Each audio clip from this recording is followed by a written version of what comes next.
Okay, today we're going to review the hero's journey. Okay, so check out this comic book style journey here. We'll start at the top here where it says start.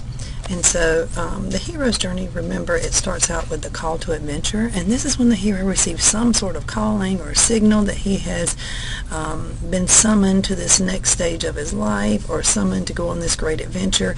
Usually he's after some great reward for himself, or maybe even his society or people.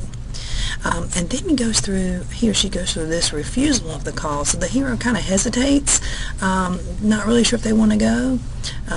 And then they usually kind of come into contact with some sort of mentor or somebody that kind of helps convince them to go ahead and go. It's a good idea to go on this journey.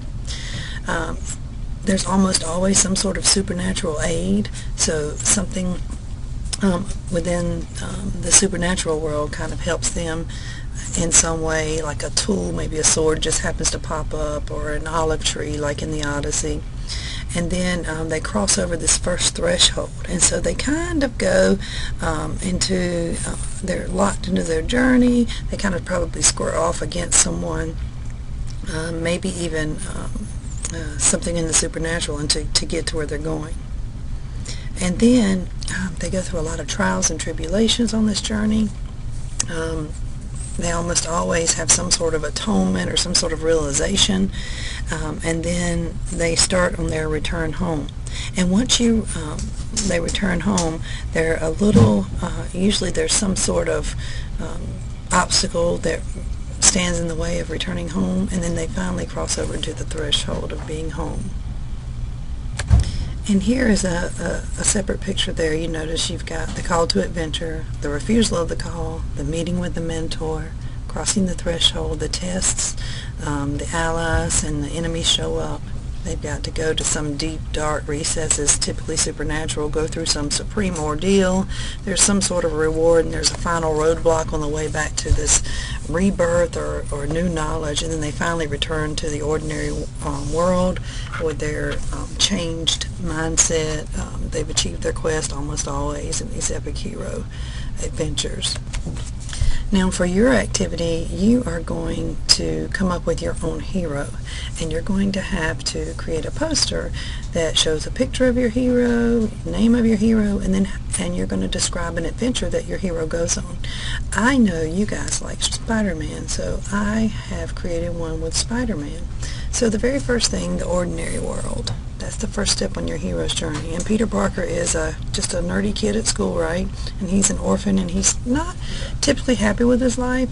And then he has this call to adventure. Notice he didn't choose this, right? But he gets bitten by a radioactive spider on a field trip, and it gives him these abilities that are proportionate to the strength of a spider.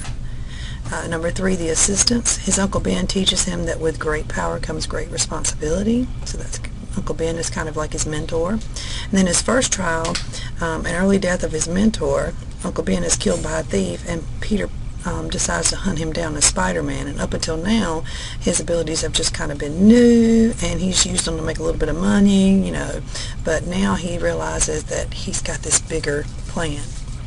Then he goes on this approach. So he captures the man who kills his uncle, and it turns out the thief could have been stopped, but he could have stopped this thief, but he said, hey, it's not my problem. So it signifies kind of how the old selfish Peter is gone, and this new righteous Peter is about to become this superhero, and right, so he doesn't hurt the man who killed his uncle. Then he has this ordeal or great trial.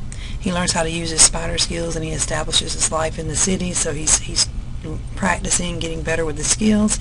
And then his reward is he's a superhero, and he realizes that he must protect the innocent around him, that his powers are a gift and he needs to use them for good.